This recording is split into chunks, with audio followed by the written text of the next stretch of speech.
what I'd like to start off with is an observation, which is that if I've learned anything over the last year, it's that the supreme irony of publishing a book about slowness is that you have to go around promoting it really fast.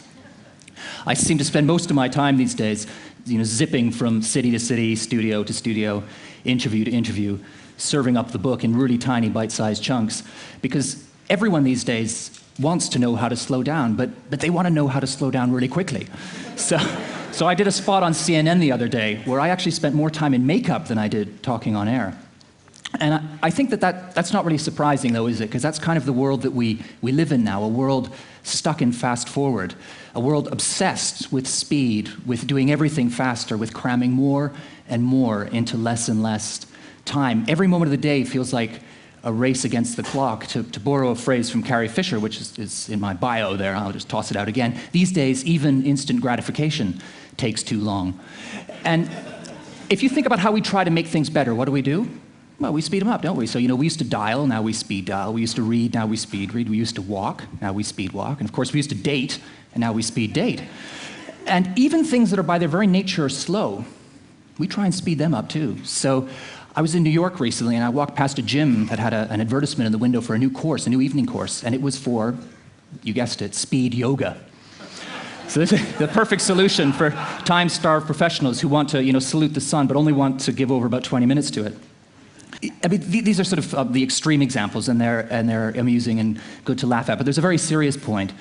And I think that in the headlong dash of daily life, we often lose sight of the damage that this roadrunner form of living does to us. We're so marinated in the culture of speed that we almost fail to notice the toll it takes on every aspect of our lives, on our health, our diet, our work, our relationships, in the environment, and our community. And sometimes it takes a wake-up call, doesn't it, to alert us to the fact that we're hurrying through our lives instead of actually living them, that we're living the fast life instead of the good life. And I think for many people that wake-up call takes the form of an illness, a burnout, or eventually the body says, I can't take it anymore, and throws in the towel.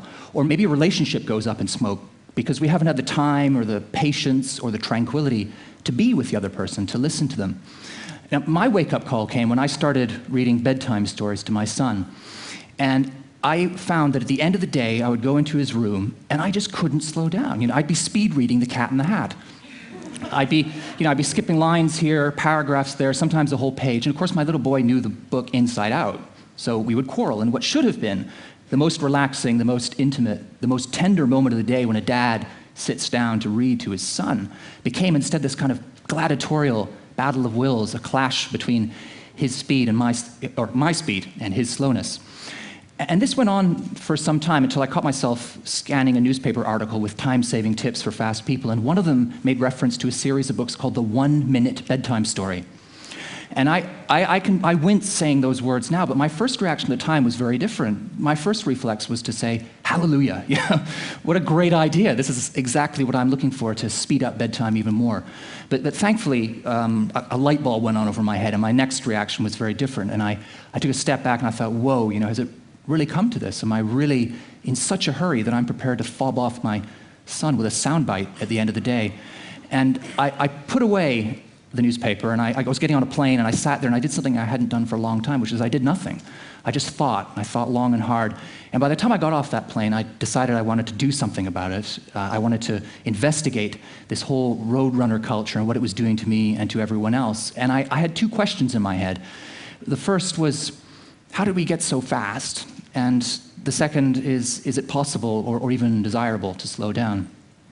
Now, if you think about how our world got so accelerated, the usual suspects rear their heads. You think of urbanization, consumerism, the workplace, technology. But I think if you cut through those forces, you get to what might be the deeper driver, the nub of the question, which is how we think about time itself.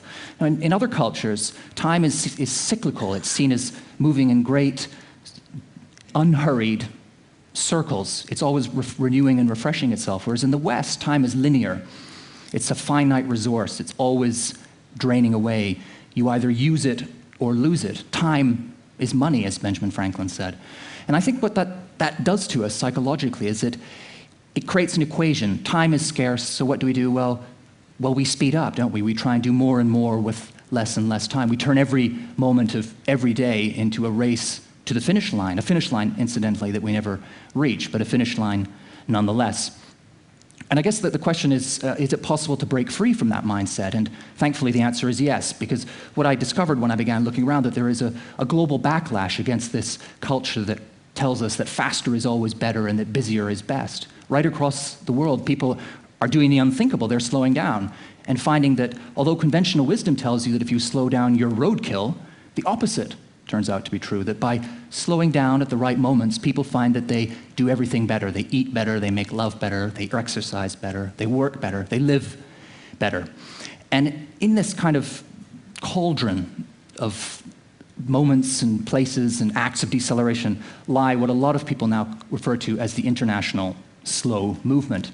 Now, if you'll permit me a small act of hypocrisy, I'll just give you a very quick overview of what's going on inside the slow movement. If you think of food, many of you will have heard of the slow food movement. Started in Italy, but has spread across the world and now has 100,000 members in 50 countries. And it's driven by a very simple and sensible message, which is that we get more pleasure and more health from our food when we cultivate, cook, and consume it at a reasonable pace. I think also the explosion of the organic farming movement and the renaissance of farmers' market is other illustrations of the fact that people are desperate to get away from eating and cooking and cultivating their food on an industrial timetable. They want to get back to slower rhythms. And out of the slow food movement has grown something called the slow cities movement, which has started in Italy but has spread right across Europe and beyond. And in this, towns begin to rethink how they organize the urban landscape so that people are encouraged to slow down and smell the roses and connect with one another. So they might curb traffic or put in a park bench or some green space. And in some ways, these changes add up to more than the sum of their parts, because I think when a slow city becomes officially a slow city, it's kind of like a philosophical declaration. It's saying to the rest of the world and to the people in that town that we believe that in the 21st century, slowness has a role to play.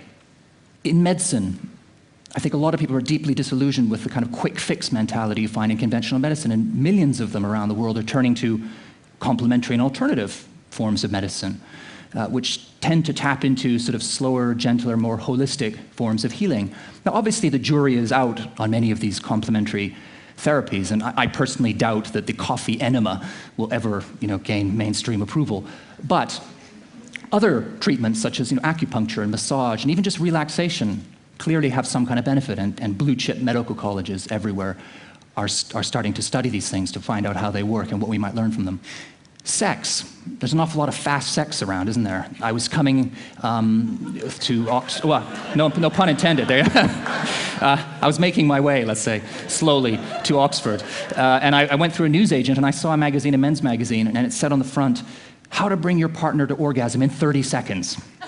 So, even sex is on a stopwatch these days. Now, I like a quickie as much as the next person, but I think that there's an awful lot to be gained from slow sex, from slowing down in the bedroom. You tap into those deeper sort of, psychological, emotional, spiritual currents, and you get a better orgasm with the build-up. You get more bang for your buck, let's say. The Pointer Sisters said it most eloquently, didn't they, when they sang the praises of a lover with a slow hand. Now, we all laughed at Sting a few years ago when he went tantric, but you fast forward a few years and now you find couples of all ages flocking to workshops, or maybe just on their own in their own bedrooms, finding ways to put on the brakes and have better sex.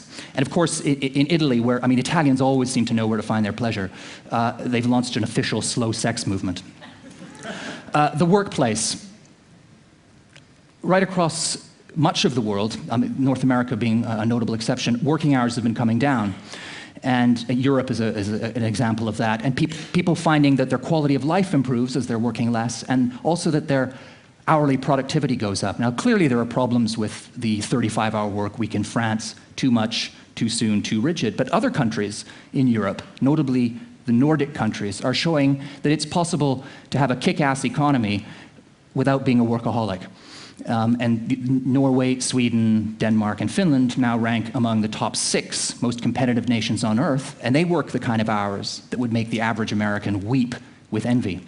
And if you go beyond sort of the country level, down at the micro company level, more and more companies now are realizing that they need to allow their staff either to work fewer hours or just to unplug, to take a lunch break, or to go sit in a quiet room, to switch off their BlackBerries and laptops, you at the back, mobile phones during the workday or on the weekend, so that they have time to recharge and for the brain to slide into that kind of creative mode of thought. It's not just, though, these days, adults who are overworked, though, is it? It's children, too. I'm 37, and my childhood ended in the mid-'80s, and I look at kids now, and I'm just amazed by the way they race around with more homework, more tutoring, more extracurriculars than we would ever have conceived of a generation ago. And some of the most heart-rending emails that I get on my website are actually from adolescents hovering on the edge of burnout, pleading with me to write to their parents, to help them slow down, to help them get off this full-throttle treadmill. But thankfully, there is a backlash there in parenting as well, and you're finding that towns in the United States are now banding together and banning extracurriculars on a particular day of the month so that people can decompress and have some family time and slow down. Homework is another thing. There are homework bans springing up all over the developed world in schools which had been piling on the homework for years, and now they're discovering that less can be more. So there was a case up in Scotland recently where a fee-paying, high-achieving private school banned homework for everyone under the age of 13, and the high-achieving parents freaked out and said, "What do our kids will fall." The headmaster said, "No, your children need to slow down at the end of the day." And just this last month, the exam results came in, and in math, science, marks went up 20% on average last year. And I think what's very revealing is that the elite universities, who are often cited as the reason that people drive their kids and hothouse them so much, are starting to notice the caliber of students coming to them is falling. These kids have wonderful marks. They have CVs jammed with extracurriculars to the point that would make your eyes water, but they lack spark. They lack the ability to think creatively and outside they don't know how to dream. And so what these Ivy League schools and Oxford and Cambridge and so on are starting to send the message to parents and students that they need to put on the brakes a little bit. And in Harvard, for instance, they send out a letter to undergraduates, freshmen, telling them that they'll get more out of life and more out of Harvard if they put on the brakes, if they do less but give time to things, the time that things need to enjoy them, to savor them, and even if they sometimes do nothing at all. And that letter is called, very revealing, I think, "Slow Down," with an exclamation mark on the end. So wherever you look, the message, it seems to me, is the same, that less is very often more, that slower is very often better. But that said, of course, it's not that easy to slow down, is it? I mean, you heard that I got a speeding ticket while I was researching my book on the benefits of slowness, and that's true, but that's not all of it. I was actually en route to a dinner held by slow food at the time. And if that's not shaming enough, I got that ticket in Italy, and if any of you have ever driven on an Italian highway, you have a pretty good idea of how fast I was going. But why is it so hard to slow down? I think there are various reasons. One is that speed is fun. Speed is sexy, all that adrenaline rush. It's hard to give it up. I think there's a kind of metaphysical dimension, that speed becomes a way of walling ourselves off from the bigger, deeper questions. We fill our heads with distraction, with busyness, so that we don't have to ask, am I well? Am I happy? Are my children growing up right? Are politicians making good decisions on my behalf?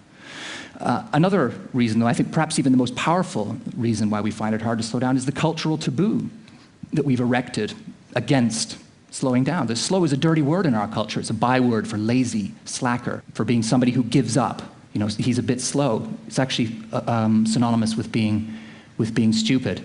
I guess what the slow movement, the purpose of the slow movement, or what its main goal really is, to tackle that taboo and to say that yes, sometimes slow is not the answer, that there is such a thing as bad slow.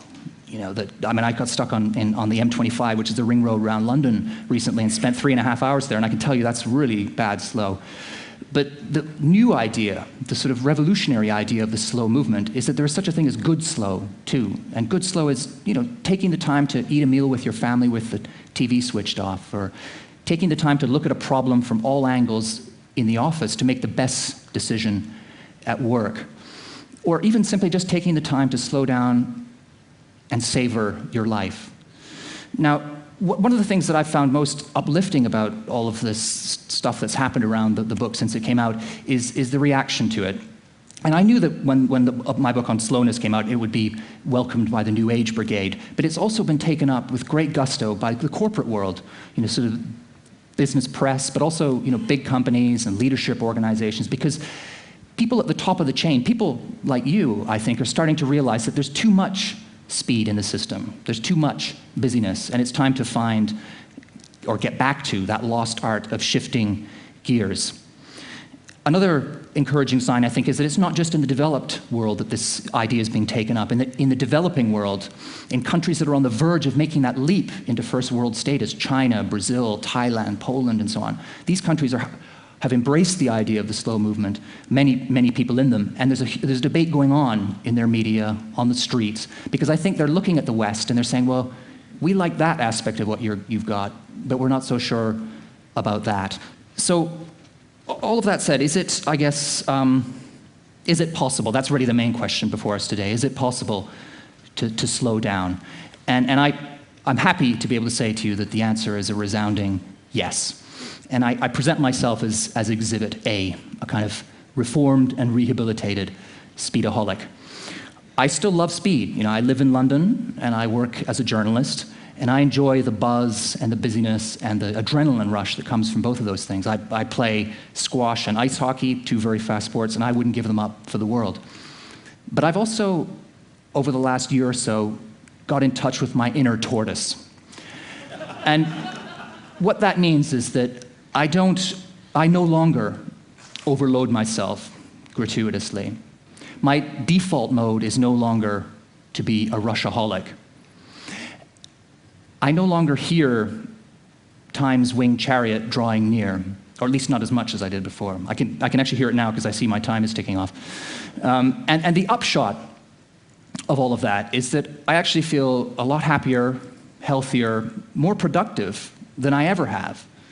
I feel like I'm living my life rather than actually just racing through it. And perhaps the most important measure of the success of this is that I feel that my relationships are a lot deeper, richer, stronger. And for me, I guess the litmus test for whether this would work and what it would mean was always going to be bedtime stories, because that's sort of where the journey began. And there too, the news is rosy. At the end of the day, I go into my son's room, I don't wear a watch, I switch off my computer so I can't hear the email pinging into the basket, and I just slow down to his pace, and we read. And because children have their own tempo and internal clock, they don't do quality time where you schedule 10 minutes for them to open up to you. They need you to move at their rhythm. I find that 10 minutes into a story, my son will suddenly say, something happened in the playground today that really bothered me, and we'll go off and have a conversation on that. And I now find that bedtime stories used to be a kind of a box on my to-do list, something that I dreaded because it was so slow and I had to get through it quickly. It's become my reward at the end of the day, something I really cherish. And I have a kind of Hollywood ending to my talk this afternoon, which goes a little bit like this.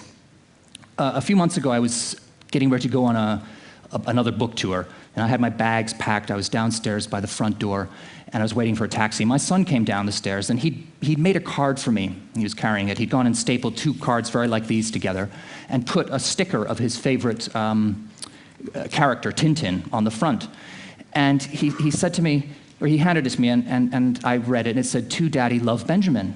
And I thought, oh, that's really sweet. Is that a good luck on the book tour card? And he said, no, Daddy, this is a card for being the best story reader in the world. And I thought, yeah, this slowing down thing really does work. Thank you very much.